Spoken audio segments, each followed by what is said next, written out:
The Australian Open 2026 third round brings us a matchup that looks straightforward on paper but becomes deeply complex the moment the first ball is struck. Carlos Alcaraz, the reigning champion and tournament favorite, walks onto Rod Laver Arena with expectation, pressure and the weight of dominance. Corentin Moutet walks in with freedom, creativity and nothing to lose, and that contrast is exactly what makes this match dangerous. In the first 30 seconds of this match the story is already clear. Alcaraz wants control, Moutet wants disruption. Alcaraz wants rhythm, Moutet wants chaos. Every rally feels like a negotiation of identity, and that is where this match becomes fascinating. Melbourne conditions are fast but not uncontrollable. The court rewards clean hitting but punishes hesitation. This matters because Alcaraz thrives when he can dictate with forehand acceleration, while Moutet thrives when he can slow time, bend angles, and force hesitation. From the opening games, Alcaraz establishes court position standing inside the baseline on returns, pushing Moutet back immediately. This is not accidental. He understands that Moutet's greatest weapon is time. If you let him set up, he can slice, drop, lob and improvise endlessly. So Alcaraz removes time by stepping in early. Moutet responds by doing what he does best, changing pace. He uses heavy topspin forehands high to Alcaraz's backhand, then suddenly short-angled drop shots. This constant variation tests Alcaraz's discipline because the temptation is to overhit. The first set becomes a chess match disguised as baseline tennis. Alcaraz targets the Moutet backhand not for winners but for depth. His goal is not to finish points early but to stretch rallies until Moutet's shot selection becomes risky, and this is where match intelligence shows. Instead of blasting forehands line after line, Alcaraz plays heavy margin tennis through the middle, then explodes only when the court opens. This patience is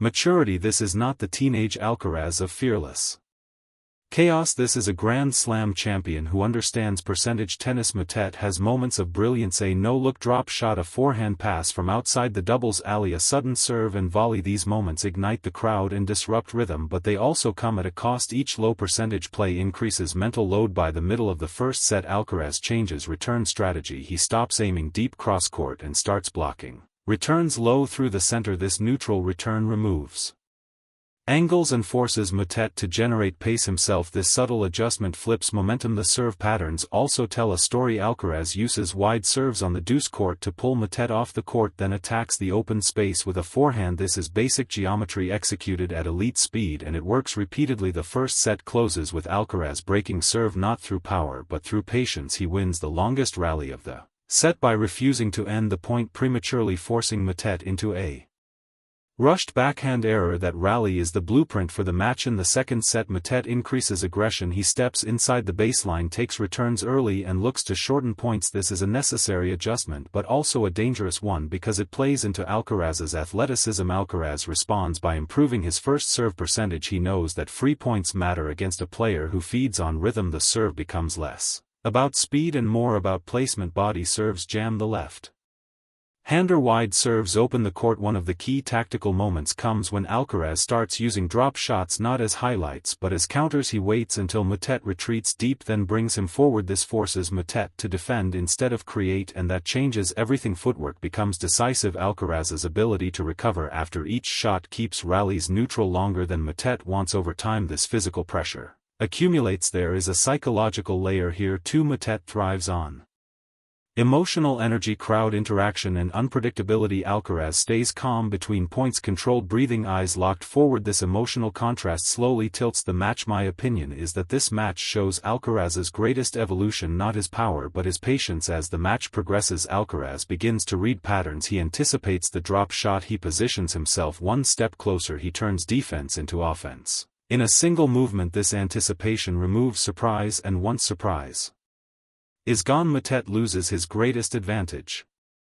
In the third set, Alcaraz fully takes control. He increases forehand acceleration down the line, a high-risk shot chosen at the right moments. This forces Moutet to guess, and guessing against Alcaraz is a losing battle. Break points are handled with clarity. Alcaraz plays high-percentage patterns, cross-court depth, then finish. No hero shots, no panic. The crowd senses the shift. What was once a competitive puzzle becomes a demonstration of problem solving. This is why Grand Slams are different. You cannot Survive on creativity alone. You need structure, adaptability and physical resilience. Alcaraz closes the match by serving out with authority, mixing kick serves and flat deliveries, keeping Moutet guessing until the final point. This third-round match will not be remembered for drama but for intelligence. It is a masterclass in how elite players neutralize unconventional opponents. Carlos Alcaraz does not just win the match, he absorbs the chaos and reshapes it into control, and that is championship tennis. And Lareum, we believe this performance sends a message to the rest of the draw. Alcaraz is not just defending a title, he is refining dominance. As the lights settle over Melbourne Park and the echoes of this third-round battle slowly fade, one thing becomes clear: matches like this define champions more than scorelines ever will. Carlos Alcaraz did not just move into the next round, he passed a test of patience, intelligence and